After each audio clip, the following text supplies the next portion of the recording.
Según Génesis 47, 12, 27, durante la sequía en Egipto, José almacenó y preservó el alimento. Para subsistir, la gente tuvo que venderlo todo y, al fin, incluso a sí mismos. Ese es el precio de vencer. Así es en este tiempo del fin, donde conseguir el alimento para entrar al reino y conquistar nuestra tierra, que es Cristo, formado en nosotros, nos costará renunciar a todo, incluso a nuestra propia vida. Pero a cambio de nuestro todo, tendremos su todo y reinaremos con él. Con ustedes, José.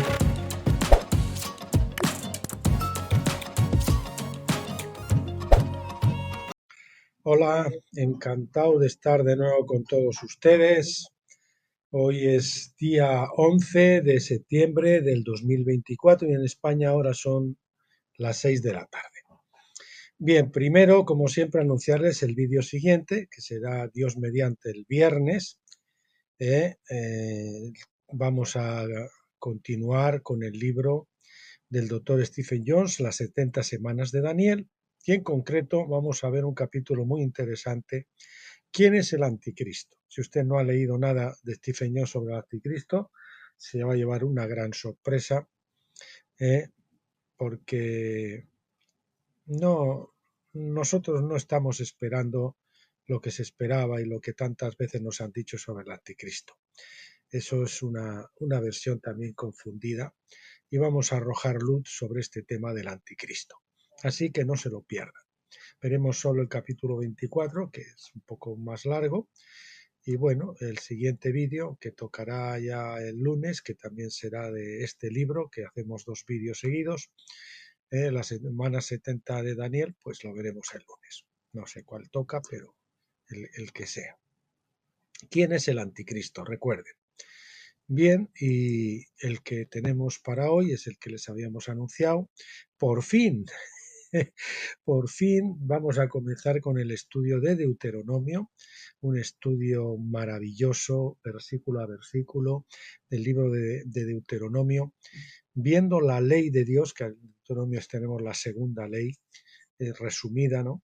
Y la vamos a ver y bajo la luz del Nuevo Testamento, o sea, aplicando a la ley la visión neotestamentaria, la visión de tabernáculos con la luz de tabernáculos.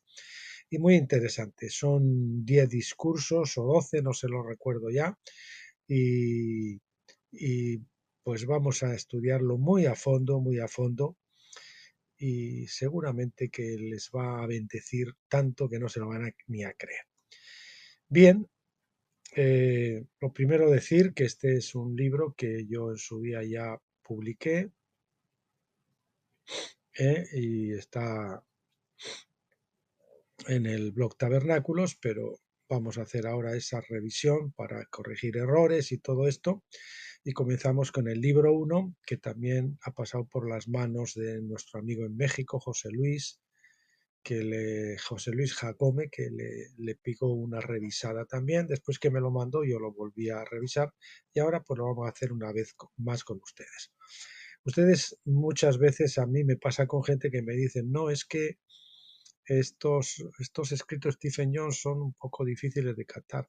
Bueno, si usted ha captado cosas importantes, dese cuenta que al principio, cuando uno se está adentrando en esta etapa de tabernáculos, cuando uno empieza a recibir la nueva luz de la Shekinah, pues uno todavía tiene que aclimatarse a esa potencia de luz, a esa profundidad, a esa revelación, y capta poco a poco, ¿no? Si usted lee y relee, pues lógicamente eso va dejando un pozo, va acrecentando un pozo en usted y va a ver cosas siempre que antes no veía. A mí me pasa, y ya le digo, pues yo, bueno, esta va a ser, más luego la que haré, eh, pasándolo otra vez, pues van a ser como 4 o 5 veces ya de leer este libro, ¿no? Entonces, pues lógicamente uno se va familiarizando con eso y esa palabra como que se va encarnando y deja de ser un poquito externa y empieza a ser nuestra también por el Espíritu Santo. Así que repasen, relean, reescuchen, Un comentario sobre el primer discurso de Moisés en Deuteronomio del 1 al 4, los 4 primeros capítulos de Deuteronomio en este libro. Vamos a ver. El libro de Deuteronomio es una serie de 12 discursos que Moisés dio justo antes de su muerte al final del viaje por el desierto de Israel. Y bueno, aquí tienen el enlace de la página de God's Kingdom Ministries del Dr. Stephen Jones, donde lo pueden encontrar en inglés. Muchos están traducidos al español, pero las traducciones que hemos visto ahí, tanto el hermano José Luis como yo, no nos han parecido como suficientemente buenas o claras para quedarnos con ellas sin tener que tomarnos este trabajo. Bien, segunda ley, discurso 1, historia del Éxodo, por el doctor Stephen Jones. Bueno, aquí tienen lo típico de todos los libros. Aquí se pone también traducción revisada por José Luis Jacome Pérez y José María Armesto. Tabla de contenidos, introducción a Deuteronomio, capítulo 1, que lo leímos ayer, esquema de los 12 discursos de Moisés, capítulo 2, la herencia, 3, orígenes del gobierno divino, 4, una situación repugnante, 5, tratar de heredar de forma prematura, 6, cuidado con los edomitas, 7, cuidado con los moabitas, 8, cuidado con los gigantes, 9, Moab y Madián, el 10, Esdras explica los cambios de nombre, el 11, Og de Basán, el 12, historia del monte Hermón, 13, recibir una herencia anticipada, 14, gigantes en América, 15, Moisés descalificado, 16, la muerte de Moisés, 17, encargo de Josué, 18, la sabiduría de una gran nación, 19, los 10 mandamientos, 20, imágenes talladas, 21, una correcta visión de las estrellas, 22, efectos de la desobediencia de Moisés, 23, cautiverio profetizado, 24, la paternidad de Dios y el 25, una postdata que le puso ahí Esdras. Bien, introducción a Deuteronomio. El título hebreo para Deuteronomio se toma de la primera frase del libro. Estas son las palabras o discursos. Deuteronomio significa segunda ley. La primera ley era el libro del Éxodo, dada en el monte Horeb unas 7 semanas después de que Israel salió de Egipto. La segunda ley fue dada 40 años más tarde, justo antes de la muerte de Moisés y antes de que Israel cruzara el río Jordán bajo el liderazgo de Josué. Dos pactos de la ley.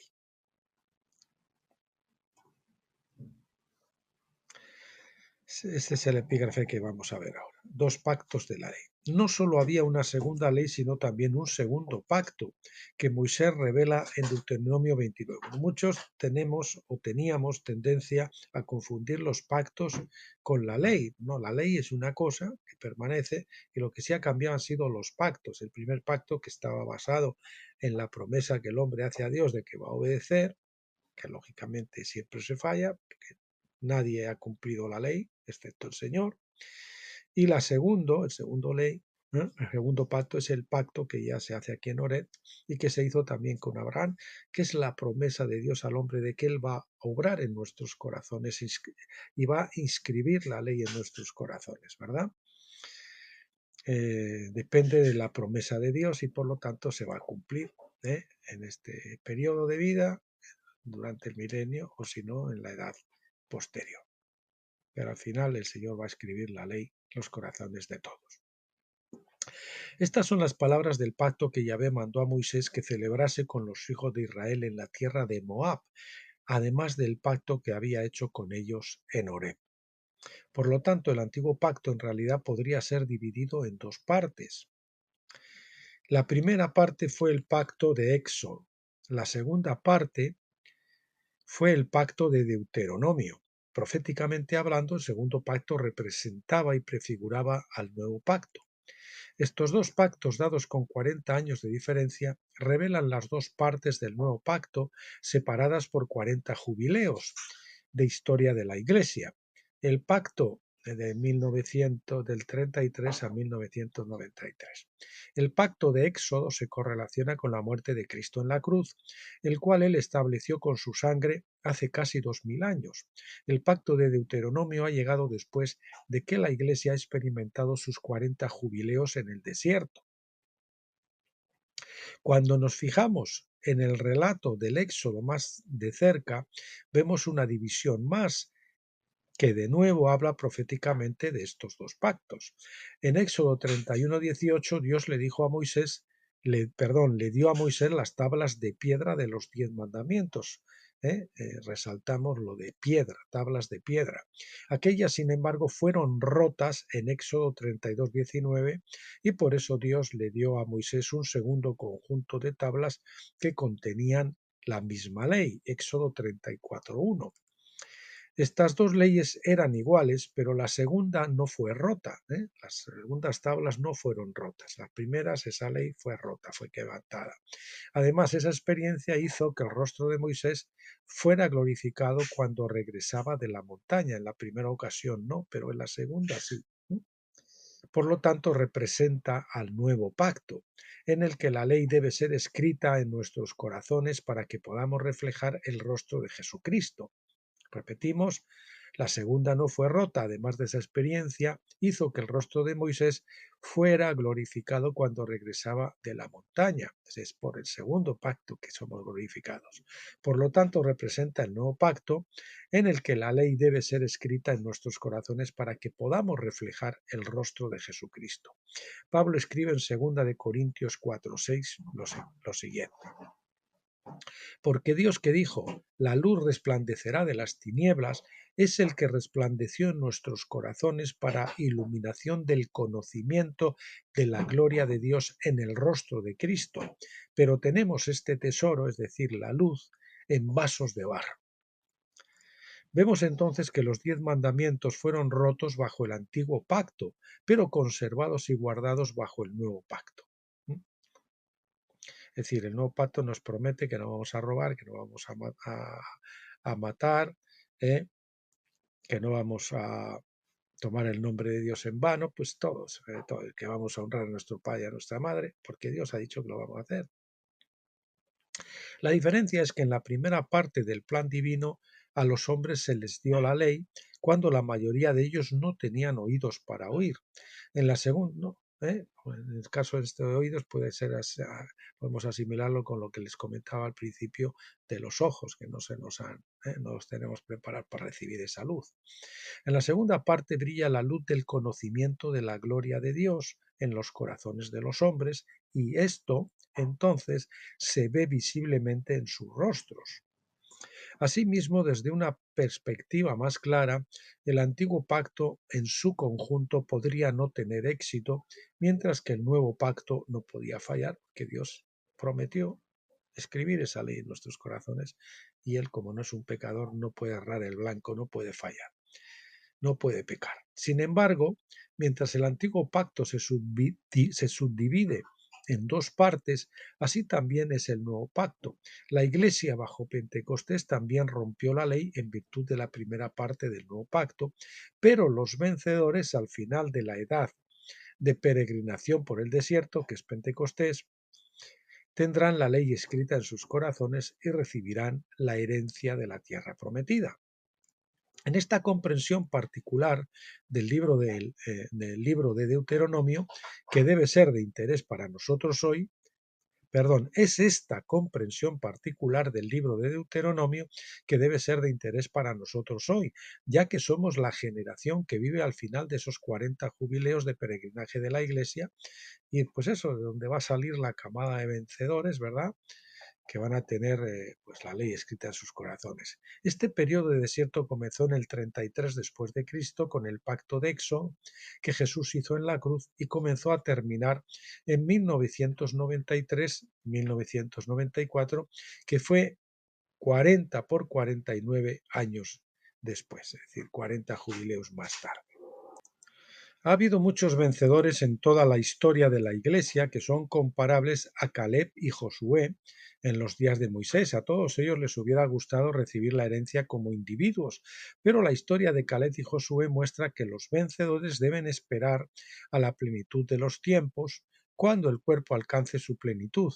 Tienen que esperar hasta que el cuerpo reciba la herencia en conjunto. La principal diferencia, la herencia en conjunto de la Nueva Jerusalén, del cuerpo glorificado, de todo eso, ¿verdad? Que será ese cuerpo de vencedores la manifestación del Hijo varón. Entonces reciben. Ese es el cuerpo, no la totalidad de la iglesia. La principal diferencia es que Caleb y Josué estuvieron esperando tan solo 40 años en el desierto. La Iglesia del Nuevo Testamento ha tenido que esperar 40 jubileos. Por esa razón, los vencedores de las generaciones pasadas no podían vivir para ver el final del desierto. Sin embargo, también el propósito de la primera resurrección es traer de vuelta a los vencedores en la fiesta de las trompetas, por lo que estarán vivos de vuelta en la tierra para heredar la tierra prometida con el resto del cuerpo de vencedores, ¿no?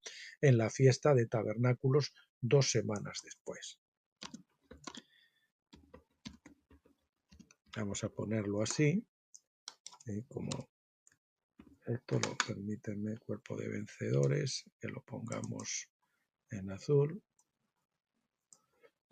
como, ¿ves? Como es una nota mía, ¿eh? Para distinguirlo así. Y ahora le ponemos así y lo ponemos aquí. Bien, del cuerpo de vencedores, en la fiesta de tabernáculos 2 semanas después, o sea, primero, ¿saben? El rapto, que no es otra cosa que la recepción del cuerpo glorificado, primero son resucitados los vencedores de otras generaciones que ya han fallecido y pues un tiempo más tarde, ¿verdad? Pues son los vencedores que están vivos y que no van a ver la muerte, pues también se unen a ellos y entonces pues ese cuerpo de vencedores pues recibe la herencia que hasta ahora no se ha podido recibir. Por lo tanto, los apóstoles del Nuevo Testamento, perdón, aquí decía, los vencedores en la fiesta de tabernáculos 2 semanas después. O sea, primero son resucitados y 2 semanas más tarde los vencedores que están vivos se unen a ellos también recibiendo ese cuerpo glorificado. Por lo tanto, los apóstoles del Nuevo Testamento y todos los vencedores de la era del Nuevo Testamento fueron sometidos a 40 ciclos del jubileo en el desierto. Sometidos a 40 ciclos del jubileo en el desierto. Es sólo ahora, al final de esos 40 ciclos del jubileo, que somos capaces de recibir este pacto de Deuteronomio como las palabras finales de Cristo antes de entrar a la tierra prometida como un cuerpo. Así que ocurrió con Moisés al final, ¿no? Deuteronomio es el libro de los reyes. No el libro primero de Reyes, segundo de Reyes, sino es el libro que usaban los reyes, que estaba especialmente enfocado o que se les enfatizaba a los reyes que deberían prestar mucha atención a este libro, a los reyes de Israel. Los reyes de Israel fueron instruidos a que hicieran una copia de este libro de Deuteronomio por su propia mano y lo estudiaran todos los días de sus vidas. Deuteronomio 17 del 18 al 20 dice: ahora sucederá que cuando se siente en el trono de su reino, entonces escribirá para sí una copia de esta ley en un libro. Escribirá para sí. Lo escribirá él de su propia mano, en presencia de los sacerdotes levitas, y estará con él, y él lo leerá todos los días de su vida, para que aprenda a temer a Yahvé su Dios, observando cuidadosamente todas las palabras de esta ley y estos estatutos, que su corazón no se eleve y que su corazón no se eleve por encima de sus compatriotas y que no pueda desviarse del mandamiento hacia la derecha o hacia la izquierda, con el fin de que él y sus hijos puedan continuar por mucho tiempo en su reino en medio de Israel. Al escribirlo él mismo, dice el doctor Jones, el rey seguramente ponderaría cada letra, cada palabra y cada frase. Así es como debemos estudiar nosotros la escritura. El Espíritu le va enfatizando a uno cada palabra y cada frase, ¿no? No se lee la frase completa y tal, no, si uno se va enfocando en las diferentes palabras del versículo. Los sacerdotes también estarían allí para instruirlo en su significado y aplicación. Lo hacía bajo su supervisión, y pues él preguntaría a los sacerdotes, y esto, ¿no? ¿Qué quiere decir? Y bueno, pues ellos le ayudarían a comprender, así como para comprobar su trabajo, asegurándose de que se trataba de una copia perfecta, que no había ningún error que pudiera luego dar lugar a una mala interpretación o comprensión. Nuestro objetivo primordial en la publicación de este estudio de Deuteronomio es proporcionar instrucción en la ley para que los líderes y gobernantes de la Iglesia puedan obtener una apreciación de la mente de Dios. Tenemos la esperanza de que aquellos que son llamados a diversos niveles de autoridad espiritual seguirán la advertencia de Moisés y estudiarán cada palabra. Es mi intención actuar como un sacerdote, no de la orden levítica, sino de la de Melquisedec, para que la ley se entienda a la luz de la revelación del nuevo pacto, es decir, es la ley vista con la luz del nuevo pacto, que es la luz de la Shekinah, o debe ser, ¿no? Porque solo la tienen aquellos que avanzan hasta tabernáculos. Creo que esta revelación del nuevo pacto la habrían conocido los israelitas de haber estado dispuestos a escuchar la voz de Dios en el Sinaí. Sin embargo, su negativa a escuchar limitó su revelación hasta el tiempo de Cristo y del derramamiento del Espíritu en Pentecostés. Más importante aún, ahora estamos situados al borde del río Jordán, listos para entrar en la siguiente fase de desarrollo del reino. Por lo tanto, es como si la instrucción de Moisés a los reyes tuviera aplicación particular para nosotros hoy. Es cierto que estamos, como dice el doctor, estamos en Pentecostés y estamos como cuerpo para cruzar el Jordán todos como cuerpo, ¿verdad? Pero yo entiendo, y lo hablo de mi experiencia espiritual, que nosotros entramos, así como entraron Josué y Caleb, y por lo menos nuestro espíritu ha entrado allí, aunque esperamos que se cumpla la fiesta de tabernáculos y que recibamos esa doble porción. Pero la unción de vida de tabernáculos, la luz de la Shekinah, nosotros sí la podemos tener, bajo mi punto de vista. Es cierto que David siguió esta instrucción de escribir su propia copia de la ley, quiero decir, los que han cruzado ya el Jordán, aunque, pero luego tienen que esperar, pero que ya han cruzado, lógicamente. Es cierto que David siguió esta instrucción de escribir su propia copia de la ley, porque obviamente la entendió y tenía gran aprecio por ella. Su alabanza de la ley se ve por todas partes en los salmos, particularmente el Salmo 119, ese versículo dice, ¿cuánto amo tu ley? ¿No? Por desgracia, en los años después de su reinado, Deuteronomio parece haberse perdido en algún momento, debido a que muchos años más tarde un ejemplar fue encontrado por el sacerdote Hilcías cuando estaba limpiando el abandonado templo.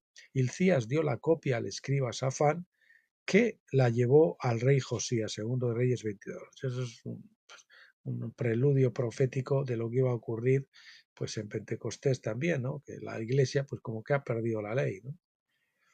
Hilcías dio la copia al escriba Safán, que la llevó al rey Josías, segundo de Reyes 22:8. Es muy probable que hubieran encontrado la copia personal de David de la ley escrita por su propia mano, y si no fuese, pues cualquier otra que estaba en el templo, ¿no? Josías se sorprendió porque la lectura de la ley le hizo saber por qué el juicio de Dios estaba sobre la nación, ¿eh? Por qué estaban siendo disciplinados. Era obvio que él nunca había visto una copia de la ley y desde luego no había obedecido la instrucción de escribir su propia copia. Cuando leyó la ley, llamó al arrepentimiento nacional y a la reforma, pero ya era demasiado tarde para evitar el juicio. Lo único que pudo hacer fue posponerlo, o lo único que pudo conseguir fue posponerlo hasta después de su propia muerte. Segundo de Reyes 22, 14 al 20. Siguiente epígrafe, la introducción de un escriba. La introducción del libro se da en los primeros 5 versículos. El versículo 1 dice, estas son las palabras que habló Moisés a todo Israel al otro lado del Jordán, en el desierto, en el Arabá frente a Suf, entre Parán, Tofel y Labán, y Acerot y Dizahab.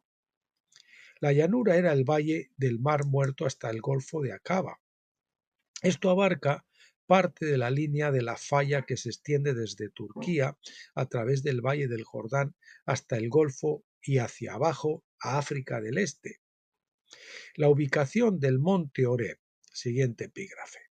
Los israelitas estaban en el monte Oreb, situado en el lado este del Golfo de Acaba, en la tierra de Madián. Moisés había llevado a Israel al mismo lugar donde había cuidado las ovejas de Jetro, o de Jetro, su suegro, que era también el sacerdote de Madián.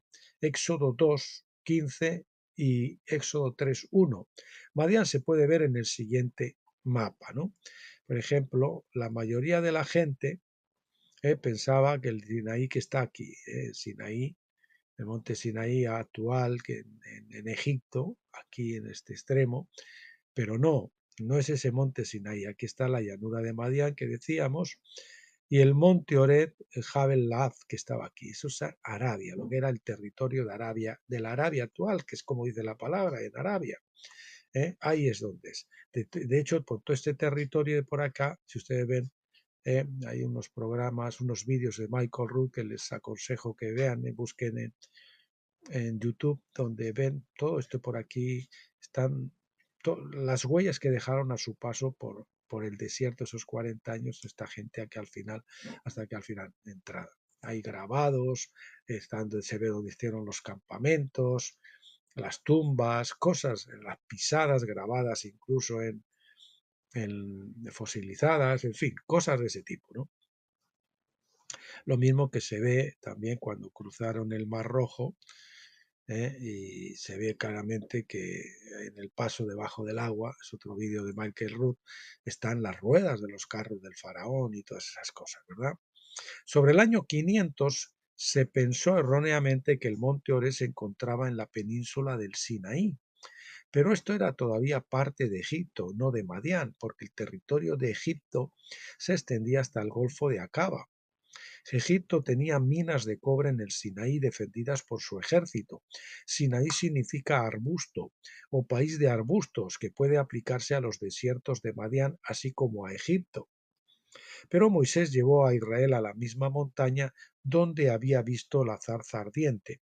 Eso fue en la tierra de Madián, conocida por su más adecuado nombre en Ored. Aquí ese es el monte Ored o el Jebel al-Laz, que tiene incluso pues la cumbre ennegrecida, que fue donde se posó el fuego de Dios allí, ¿verdad?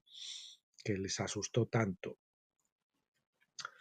O sea, el paso de Dios queda ahí recordado. También aquí se ve la roca de Loret, esa que manó agua, y cómo quedan las marcas de la erosión del agua, porque no fluía un poquito de agua, fluía un, un gran río de agua de allí, ¿verdad?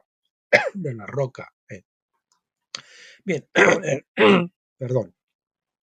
En años posteriores, Madián y la parte oriental se conocían como Arabia. De ahí que en Gálatas 4:25 Pablo habla del monte Sinaí en Arabia, no en Egipto. El mismo monte está identificado positivamente como el pico ennegrecido, por eso que les he dicho, por el fuego de Dios, de Jebel al-Lav, que hoy se encuentra en la parte noroeste de la moderna Arabia Saudí.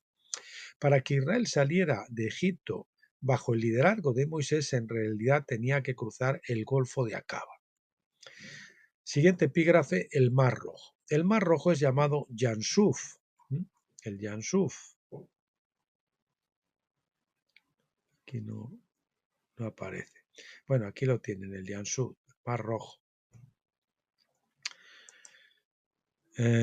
Vamos a ver. ¿Dónde me he quedado? El Mar Rojo, sí. El Mar Rojo es llamado Yansuf, que significa o bien el Mar Rojo o Mar del fin de la tierra.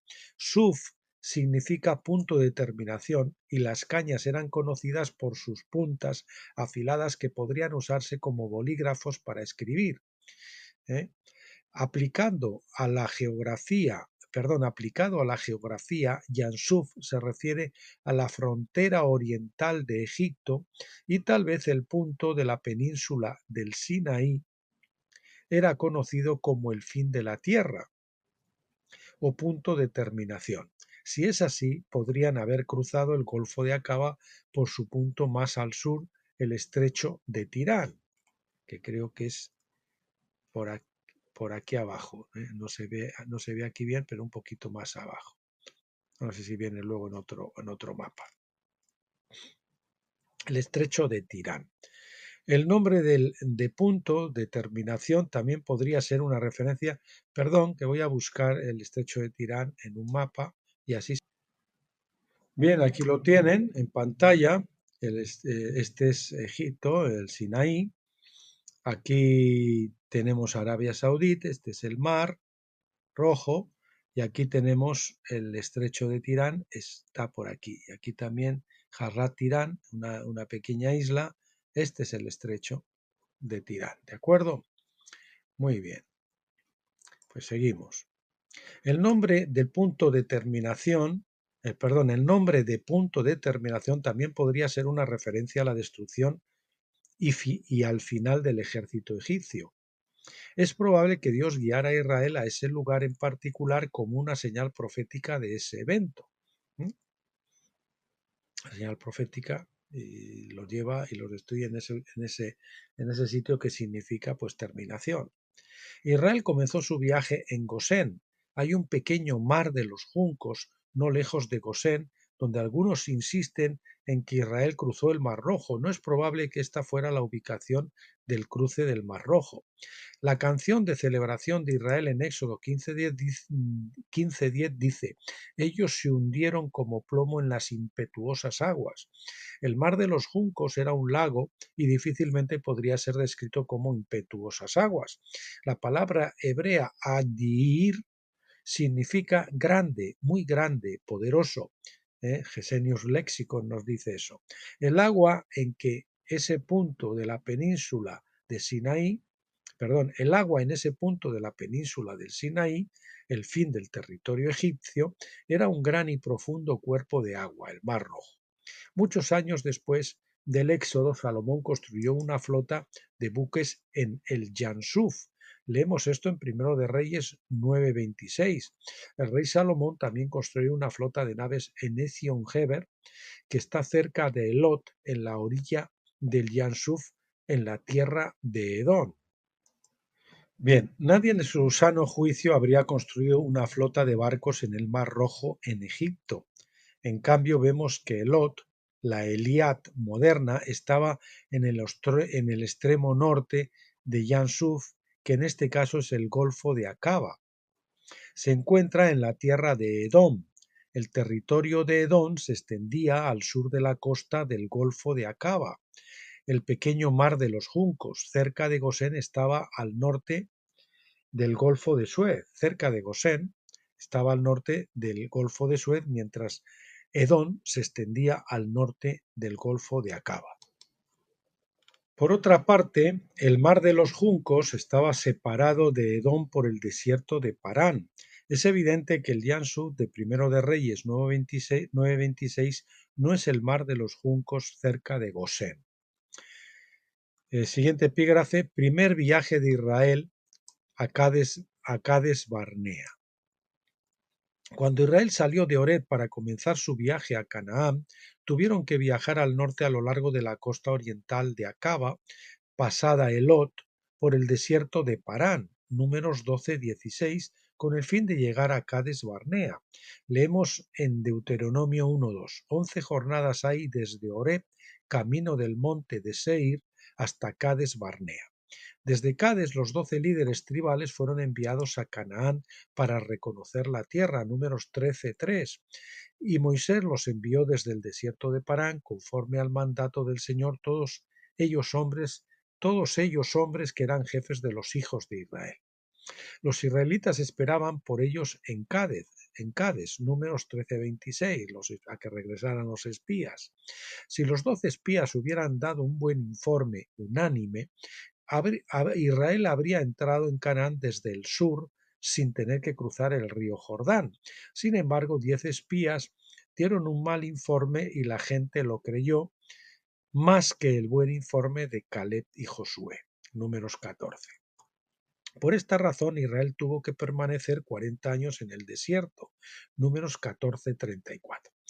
Siguiente epígrafe: segundo viaje de Israel a Cades Barnea. Después de pasar 39 años en el desierto, Moisés condujo a Israel a Cades Barnea otra vez para hacer los preparativos finales para entrar en Canaán. Dice así el versículo 3: y aconteció que a los 40 años, en el primer día del 11º mes, Moisés habló a los hijos de Israel conforme a todo lo que el Señor le había mandado decir a ellos. El 11º mes era alrededor de febrero de ese año. Pasaron poco más de un año en Cades antes de continuar su marcha hacia Canaán. Dios les dijo que entraran en la tierra desde el este por el lado norte del Mar Muerto, pero Edom no les permitió pasar por su tierra. Por lo tanto, tuvieron que ir por el camino largo, marchando al sur de Acaba y luego moviéndose al este alrededor de Edom. Una vez que hubieron bordeado todo Edom hacia el sur a través de Elot, como veremos, se encontraron con otras naciones que se interponían entre ellos y el río Jordán. Por lo tanto, lucharon muchas batallas antes de Jericó. Solo tras la derrota de Sejón y Og, Israel obtuvo la posesión de la mayor parte de la tierra en el lado este del Jordán. Cuarto versículo. Después de haber derrotado a Sejón, rey de los amorreos, que habitaba en Hesbón, y a Og, rey de Basán, que habitaba en Astarot y Edrei. Una más amplia exposición de estas batallas se da más adelante en el primer discurso de Moisés, por lo que no haré comentarios sobre esto ahora. El escriba, tras dar esta introducción, nos lleva al discurso de Moisés, diciéndonos en el versículo 5: al otro lado del Jordán, en tierra de Moab, Moisés resolvió exponer esta ley diciendo. Por tanto, los discursos de Moisés los pronunció después que las grandes batallas en el lado este del Jordán se habían ganado a Sejón y a Og. Israel estaba lista para cruzar el Jordán y comenzar la batalla de Jericó. Mientras en las llanuras de Moab, Moisés se enteró de que iba a morir y que debía consagrar a Josué para sustituirle y conducir a Israel a la tierra prometida. Los 12 discursos de Moisés son sus últimas palabras a Israel, diseñadas para resumir su historia y la ley por la cual iban a basar su manera de vida y cultura del reino. Pues bien, queridos amigos y hermanos, hasta aquí el vídeo de hoy. El próximo vídeo de Deuteronomio será el capítulo 1, titulado Esquema de los 12 discursos de Moisés. Vamos a ver esos 12 discursos cómo están esquematizados, y no sé, depende del tamaño que tenga esto. Vamos a ver, 10.